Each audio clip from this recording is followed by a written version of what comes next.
มือกันทำให้มันสำเร็จกระจายเทพาอาจารย์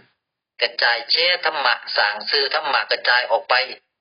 ให้เขาได้เข้ามาให้เขาได้รู้จักว่าพระอาจารย์ที่ละไหลน้ำเปลี่ยนพ้นทุกข์ได้พอรู้ได้ประกาศในสปป.ลาวมาร่วมโตกันอยู่ในกลุ่มไลน์เนี่ยพ้นทุกข์ได้พอรู้ทีมสปป.ลาวเนี่ยมาร่วมโตกันได้แล้ว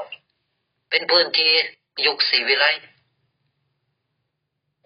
ห้องนี้คุยแต่เรื่องบ่เกิดคุยแต่เรื่องจิตเรื่องธาตุบริสุทธิ์การบรรลุธรรมด้วยการน้อมฟังธรรมแก่นธรรมสมัยพุทธกาลพระพุทธเจ้าก็แสดงธรรมแบบนี้แหละผู้ใดเขามาน้อมฟังเข้าใจกับโลกกับแจ้งตอนนี้แหละว่ามันบ่แม่นเฮาได้จังไดจิตผู้ใดยอมรับก่อนกับโลกก่อนจิตผู้ใดยอมรับเท่านั้นก็ฟังใหม่มื้ออื่นฟังใหม่ฟังใหม่มื้ออื่นฟังใหม่ฟังดูเขามันก็เข้าใจมันก็จิตมันก็ยอมรับโลกขึ้นมายิ่งฟังยิ่งเข้าใจพอซี่แต่เรื่องจิตอธิบายแต่เรื่องจิตเนี่ยมันเป็นปริยัติเนี่ยอธิบายให้เข้าใจนี่คือปริยัติขณะที่ฟังโดยเฮาก็น้อมสังเกตทำความเข้าใจไปด้วยอ๋อเห็นความคิดเห็นเสียงเห็นอาการรู้มันทำงานของมันเอง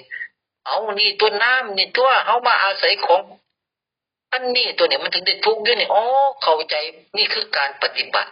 มันเห็นจริงอ๋อไปเลยเข้าใจก็เบาโล่ง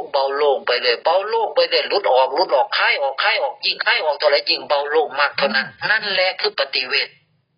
ปฏิบัติปริยัติปฏิบัติปฏิเวทก็เกิดขึ้นตอนนี้ทั้งนั้นแหละทุกอย่างเกิดขึ้นตอนนี้ปัจจุบันนี้เดี๋ยวนี้เสมอถ้ามาทั้งหลายทั้งปวงรวมลงที่ตอนนี้นั่นเองแล้วมันก็เป็นอนัตตาแสดงตอนนี้อยู่ตลอดนั่นแหละทุกคนได้เข้าใจทำมาง่ายๆแค่นี้เรื่องแค่นี้กันบ่เข้าใจนี่โอ้ยอายุหอดปานนี้เรียนหนังสือจบมาหอดขนาดนี้กันบ่เข้าใจเรื่องง่ายๆแค่นี้ถือว่าก็ปากเปียกปากแฉะต่อไปแล้วผู้เว้า ก็แค่นั้นตัว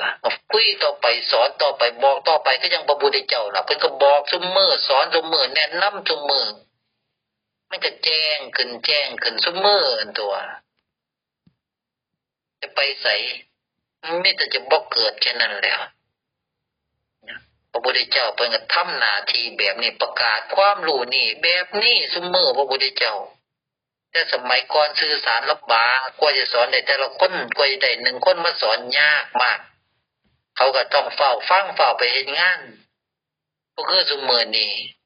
เนี่ยคุยได้หมดมื้อสร้างโลกสร้างกลุ่มขึ้นมาคุยได้ตลอดให้ความรู้ฟรีหมดทุกอย่าง